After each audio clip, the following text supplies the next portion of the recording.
Brian and Kenzie in the morning. And Chicago's alternative all day. Q101. It's Brian and Kenzie on Q101. And let's get to some music and entertainment news. The Cure have a new song dropping tomorrow, their first in 16 years, with the sign that a studio comeback from a band that's been obviously on the road. They were at Riot Fest last year, and an incredible performance. They also played the United Center last year, correct? They did. It was one of the best shows I've ever seen. Yes. I remember I missed it. I was very upset about that. You were celebrating the Puerto Rican Day parade that was going on, where I got stuck in traffic on my way to the Cure, and I remember going, "Oh, there's Brian." Yeah. It was tough. You're celebrating your heritage that day. There's nothing wrong with that. It was tough to miss it. Very tough. That's one of the. What are you, 0.025 Puerto Rican? Was that what it was when you in your DNA testing? Yeah, it's all Lebanese and a little bit of that Puerto Rican. It got you a scholarship though, so it was worth it. And the Cure are so amazing because they play 3 hours every single night, and they do a different set list every night. And even that was the first time I'd seen the Cure. I was like, man, I don't know if it's going to carry for all 3 hours. That's a lot of music, even for a band that I adore. And then I looked at my phone after the concert started. I was like, oh, my God, it's been 3 hours. This has been the best show I've ever seen. This is amazing. They've been teasing new music for 6 years, haven't had any in 16. The song Alone will drop tomorrow, and then probably a new album coming out very soon. So it should be interesting. That's tomorrow. Also, some other things dropped overnight, like the documentary about Vince McMahon. Mr. McMahon, the Netflix docuseries, looks back at decades of scandal and boundary-pushing storylines under his reign. Now, it dropped last night at midnight, correct? Correct, yes. So I haven't seen it yet. Mm-hmm. I don't know if any of our listeners happen to take a look at it already before the show. Case, you didn't either, right? No, I've been reading about it all morning because this is in my wheelhouse. And the people behind this, it's a Bill Simmons documentary. And Bill Simmons is the guy who created the 30 for 30 concept. So he has a bit of experience in sports documentaries. I am of the belief, and I might sound harsh here, but I think Vince McMahon, for decades now, has been getting away with rampant sexual assault, allegedly, among other heinous things. So I hope this documentary sheds a light on, hey, he's not just this wacky billionaire. He's a pretty evil guy, and because he exists within the world of wrestling, real journalists don't care about it, they don't cover it, and hopefully this documentary sheds some legitimate light on the things he's done. I didn't know about the sexual assault. There's Kenzie. What? Spend a minute Googling. You'd be amazed. Right now, he's under federal investigation for what he's done. Don't Google now. Don't Google now. Wait, because it's a lot to go through. It's a lot to go through. I'm in the middle of my sentence. Do you feel like the Cosby comedian right now? I feel like Hannibal Buress a little bit. Yes. But it's not new. That's what always that's what gets me about wrestling fans. Is it's like, all this stuff's been out there. You know, the Janelle Grant lawsuit that he's currently in is new information. Nobody knew that until that story broke. Right. But he's had sexual assault allegations for decades now. Wow. And he's 79. Yes, he is. And it is he gets away with it. It's like he's like a Scooby-Doo villain. It's amazing. Well, that's what I was wondering in this documentary. What was the angle on it? Like where it's going to go as far as it shows both sides. Does it show the real stuff? Is it more of a fluff piece? So they've been working on this documentary for years. They've been working on this documentary since before the current Janelle Grant lawsuit, which is what he's currently under federal investigation for, came out. So when the documentary started, it was a little bit of like, hey, look at this wacky guy, this guy who, took wrestling to heights that have never been seen before. And over the course of the documentary, they went, oh, we have almost like a true crime story on our hands. This is way different than anything that we were expecting. So it's a 6-part documentary. Wow. It covers, a lot of the wrestling stuff that you would expect it to. It covers a lot of the Chris Benoit stuff. But the last part of the documentary, and rightfully so, is a guy who is currently under a federal investigation. And if a hint of what has been released to the public is true, then he's somebody that should probably be in prison for the rest of his life. Well, I want to watch it. I definitely want to see it. 6 parts is a lot, though. Couldn't they got it in like... I'm in. I didn't know what happened. I'm on the edge of my seat right now. Kenzie, you're actually like the perfect person to watch this because you only know his name. You don't really know anything about him. I'm like, the wrestling guy. And then you started talking, and I thought that was going to be a happy review. No. I'm like, what wacky thing did Vince do? I was unaware. Well, also, another documentary dropped this week that's more in Kenzie's wheelhouse is the Lyle and Eric Menendez story called Monsters. Monsters. Now, this has been out for, I think, about a week. It came out on Monday. Yeah, because it's funny. I was sitting there when I visited my brother in Nashville a couple weekends ago, and I had my daughter with me, of course, who's almost 2. And the trailer for that comes on while we're watching TV. And we were thinking of something to watch, like a little Elmo. Mm-hmm. And then they showed the trailer for that of the Lyle and Eric Menendez story who killed their parents. If you don't know that story. Wrong stuff pop up. Well, my brother Greg, who's got a very dry sense of humor, he goes, well, why don't we just put on that right now for Harper? Monsters. Like Monsters, Inc. Yeah. But an unbelievable, 30-year story at this point. It still has intrigued, just like Kenzie Crimes does when you bring these kind of things up. This wasn't a Chicago story, of course, but they killed their parents, and then they lived rich, and then they've been in jail now, of course. In fact, it says they're both married. And I remember my mom sitting there kind of going how'd they get married in jail? Yeah, they are serving life sentences in prison. Yep. This is it's so long ago. They were convicted in 1996 for murdering their parents. Yeah. And they did it in 1989, so it took a while for them to go all the way through and get the trial. As you know, when you do Kenzie Crimes, Tuesdays at 8:20, some of these crimes, these people go to jail, and then the trial doesn't happen for years. Mm-hmm. And that's their story. So I want to see both those documentaries. Me too. I'm busy. I'm not going to be here tomorrow. I'll be slammed. I'm slammed. Do you know the story about the Menendez brothers basketball card? I don't know about that. I don't know that card. either. Okay, so Brian, do you remember the basketball player Mark Jackson? Of course. So there's a basketball card of him on the 1990, I think it was the Fleer set. And you can see him playing in Madison Square Garden. He's making a bounce pass on the basketball card. And in the background are the Menendez brothers sitting courtside.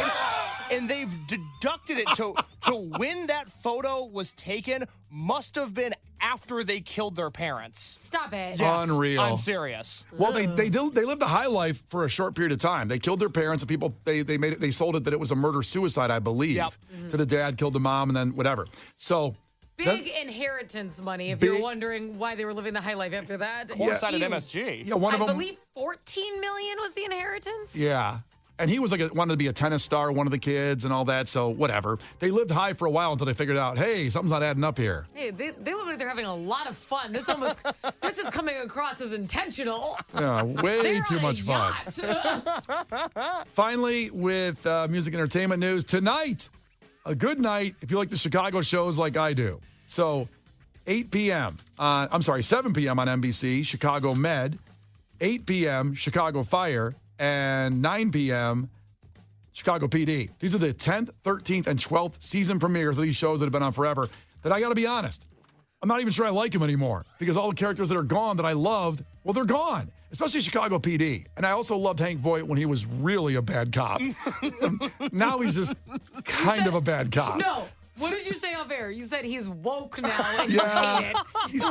Yeah. And a direct quote off the radio was, he got all woke. Yeah. He got woke. Lame. And I don't even like using that word. It's not something you normally say, which I'm proud of you for. No, I never say that. But your complaint is that the cops in Chicago PD are too nice now. Yes. Straight laced. I liked it when he took some guy's head trying to get information and put it on the stove. He doesn't do that anymore. Now he just asks them. Yeah. He gets a warrant. He uses de-escalation tactics, God. and it's boring to Brian. It's a TV show. It's not real life. I want that in my TV shows. Anyway, they all premiere tonight, so enjoy. It's Brian and Kenzie on Q101 with your music and entertainment news, the documentaries, and the TV, all there for you. We'll have another entertainment and music news report around this time tomorrow, as we always do, right around 8:50. The Brian and Kenzie Show.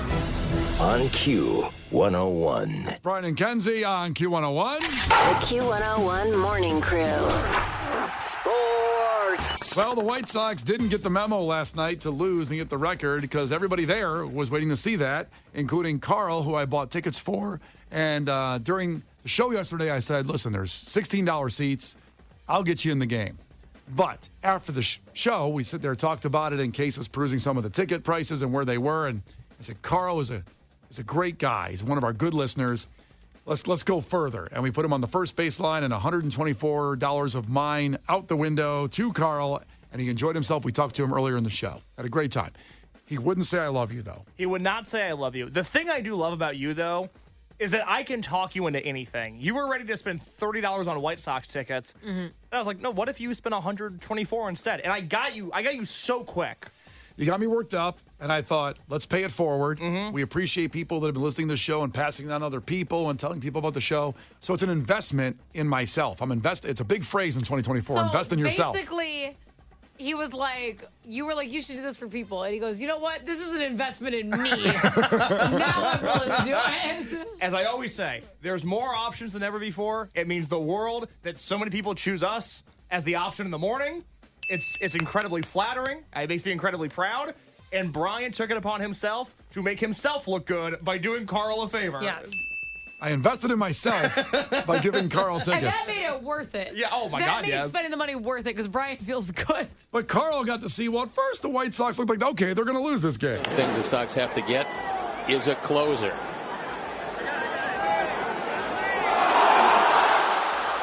Well, we've seen lack of communication a lot, and there's an example of it. That was when 4 Sox players went for the ball, and no one caught it. Doesn't Steve Stone sound like a broken man? Oh. Well, we've had communication problems. Yeah. Nothing new here. On to the next play. Can I just get to the offseason in golf, please? He's actually writing a movie. That's really all he wants to do. He's talked about this a number of times during White Sox games this year. Well, wow, a lot of self-promo there. Yeah. And he really just wants to be done with this movie. Yeah. Well, the sell the team chants kicked in, and boy, they were loud at the game last night.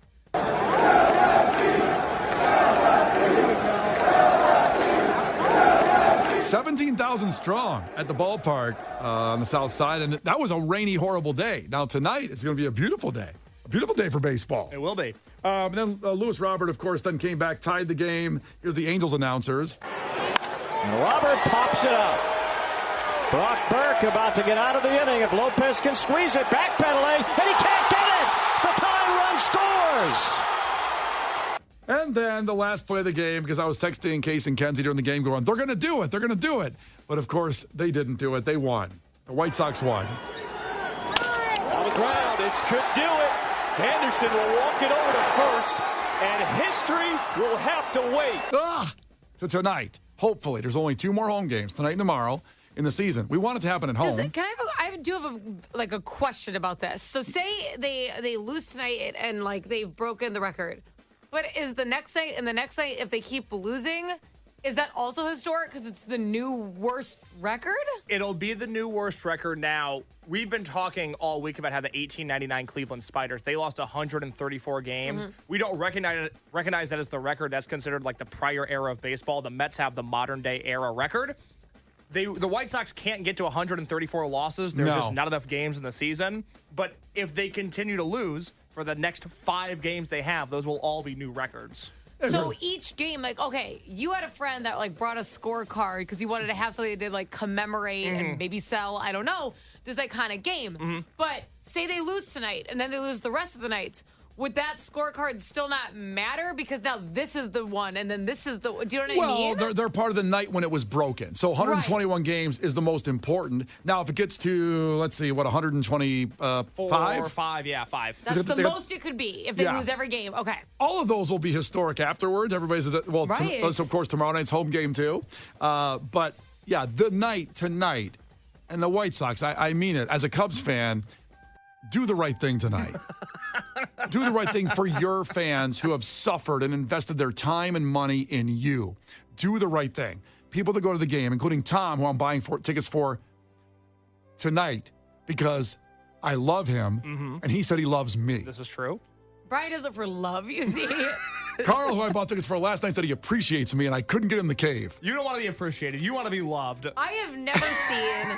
And I'm a girl who's dated people. I have never seen someone get pressured so hard to say I love you. Poor Carl. In my life. Do you remember The Bronx Tale? The movie The Bronx Tale? Case has actually seen A Bronx Tale. Really? My father's one rule for me before I went to college was to watch A Bronx Tale because there's nothing worse than wasted potential. That's right. A good line from the movie. Another good line. A good line from the movie. Another good line is, would you rather be loved or feared? And... Brian chose loved. He said, that's an interesting question. Of course you'd want to be loved, but I'd rather be feared because it lasts longer. That's what he said. Or in Michael Scott's word, I want both. I want people to be scared of how much they love me. That's kind of what I want. I know. And Tom, you are my Michael Scott, and it is unbelievable. Tom showed that love, and we're going to buy tickets for him here for the game tonight after the show, and maybe I can get swayed into buying better seats than the $16 tickets. I don't know. Megan saw the credit card. It was a little rough night last night at the Harrod household. Thinking of a mistress. You spent $47 on ice cream for me, and now you're sending people to baseball games. she needs to be part of this because you're going to cause issues in your marriage. God, I forgot about the Riot Fest credit card stuff. I It's going to be know. a bad credit card this month. Of course, if the White Sox win tonight, they'll have one more home game. It'll be a day game on Wednesday. If the White Sox win tonight, Brian will also buy somebody White Sox tickets for that game on Wednesday. We want our crew members in the building for when they make history. So please, White Sox, do it tonight. Do it tonight. Do the right thing for your fans. For financial reasons. And for my sanity and my household peace, please throw the game tonight. Or just play like you've been playing. And it should all work out. The Brian and Kenzie Show. On Q101. The Brian and Kenzie Show. On Q101. Hell yeah. Riot Fest closeout was sublime on Sunday night. Now, Brian and Kenzie on Q101. Lauren's coming in shortly. Just a reminder of tomorrow's program log, if you will. So tomorrow at 8, you'll have a chance to get into the lounge. The only way to get in to see 21 Pilots' Tyler Joseph perform in our lounge. You and 60 people. That's it. Perfect setting. And then that night, you'll get tickets to go see them at the United Center. They have 2 shows at the United Center, sold-out shows. Or there's a few tickets left for those shows, but very sold shows. And then tomorrow, Ticket Blitz Thursday, starting at 8:20, the Deftones. Sold out at the United Center for that show coming up in March. So that'll be every hour tomorrow, by the way. Ticket Blitz Thursday with Deftones tickets. Now let's get to your takeaways. Case, what do you got? Steve from Indiana checked in his takeaway. It appears that the price of expected love is $124. Facts. Kenzie, what do you got? 224. Case sits at home in a folding lawn chair looking up bands nobody knows so he can be the only person who likes them. Also facts. Thanks for that, 224. That's nice. And finally, our guy Juan checked in from 630. Takeaway. Case likes Jenna Ortega breathing.